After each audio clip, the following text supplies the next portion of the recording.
ahari amahoro iterambere rirakurikira. Nimwirabire namwe ingene Abarundi bahagurutse barateza imbere igihugu cabibarutse mu kwiyubakira inyubako zitandukanye mu bikorwa rusangi vy'iterambere ata mfashanyo zivuye hanze nk'uko twari tubimenyereye. Niteka ku gihugu c'u Burundi. Ishure ku by'ukuri twarose hakoze ingufu z'abanyagihugu. Nta muntu twovuga ngo haraje umuzungu, haraje umufasha wo hanze ngo aje kudufasha kubaka rino shuri. N'abanyagihugu nibo twagiye inama tireka. Murabona ko hari amashuri ashaje ya kera. Aya mashuri mubona ngaha twari twayubakiwe n'umuzungu yitwa Masironi kera muri za 85 niho yayubaka. Tusha rero tuja hamwe n'abanyagihugu bo muri commune Mwumba dukora amanama atandukanye, turabumvisha yuko aha adutegerezwa kuhashira ishure shingiro. Murabona rero ni ishure ku by'ukuri rivuye mu ngufu z'abanyagihugu. Harageze igihe tubona kuko ni ishure twakoze mu umwaka umwe. Urabona ni ishure rinini, ishure rifise metero 50 z'uburebure, zigaca zigira metero 16 z'ubwaguke. Urabona ko ari ishure rinini. Aha na nyene cyubahiro umukuru w'igihugu cacu yarakoreye imisi atari mike. Mu gihe hose yashikino harakazi yaraza kwifatanya natwe. Naho nyene noshima Imana kubona twararose rirya soko. Nta soko twagira, isoko twahorana ryari iryo mu Kiziba ryahitanywe n'ugwimo ngo 93 ryarasambutse.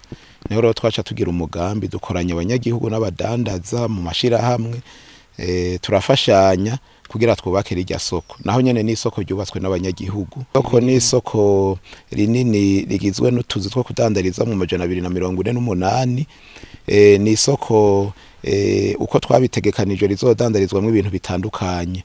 Ni kuvuga hariho umurongo w'ibiribwa, hariho umurongo w'ivyambagwa, hariho umurongo w'ibikoresho byo kubaka, hariho umurongo w'ivyo mu biro, hakabaho naho bazosyera ubududu, imiceri n'ibindi, hazoja mu mashini. Ayo mamangazine rero ari hirya ku ruhande nari nakibabwiye ararenga 150. Murabona ko hariho naho tudandariza amavuta, kandi naho nyene harubatse amazi ashika 73. Murabona hirya yayo ko hariho na nizine izohingura amatomata ashoka haje. Urabona ko hubatswemwe na microfinance igorofa etage, kuko aradandaza agaca bitsa hajya nyene bose baruguruje amakoni. Bidutesha kubakurundi bitwivuna basi amajambere batononera umutekano. Ico tukwifurije sagamba Burundi.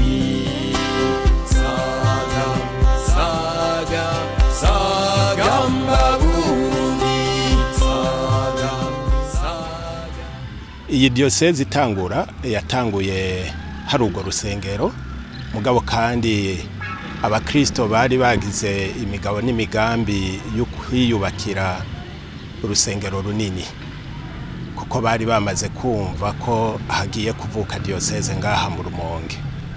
Hanyuma rero diocese yatanguye urusengero baragize umushinge, baramaze kuduza amatafari kugeza ku madirisha. Abakristo rero bamaze kubyumva bagiye baraterera umwica ashoboye, baratereye amaboko, baraterera amasengesho, baraterera amafaranga, nk'umwe wese icyo ashoboye, ku buryo rero ubu dushima Imana aho urusengero rugeze. Aho rero akunguko twibaza tuzoca turonka nuko abantu bazoshimura urusengero rwacu bakaruzamo, nabari muri go bakarugumamwo, kuko bazoba bafise aho bataha kandi bakavuga bati turubaho. Wabubonye rimwe agenda tamacumu. Kino herako coco ni ibibiro muravya buramatari, kandi bizokorerwa muri andi ma service yose yo mu ntara y'Ububanza bigeze ku ntambwe ishimishije kubabiraba ifise amabiro hafi 20 ikabigira muri kavana bazogira amanama hakaba n'amasara mwamwe aba bajya biga ibya informatique canke abantu bakiniramo bazokorera abanyagihugu nyene twiringuwarije tuyubakira ariko hanini imfashanyo iva mu biro kuri by'umukuru w'igihugu byaza bitera cyane isima amafeha beton n'ibindi ahandi naho byava mu ntererano y'abene gihugu nyene abavuka ntara mbere bashaka n'abagenzi b'intara tutibagiye mbere n'abavuka ntara bari hanze bijye bita bya diaspora nabo nyene baraterereye kimwe wese ahageza. Ivyo ni bimwe mu bindi vyinshi vyakozwe turavye izo nyubako za kera n'izubu abene gihugu bonyene ubwabo biyubakiye tuvuga tuti Abarundi barashoboye. Umukuru w'igihugu nyene icubahiro Petero Nkurunziza azovyugurura icese mu ntumbero yo guhimbaza imyaka 56 irangiye Uburundi buhabuje intahe y'ukwikukira.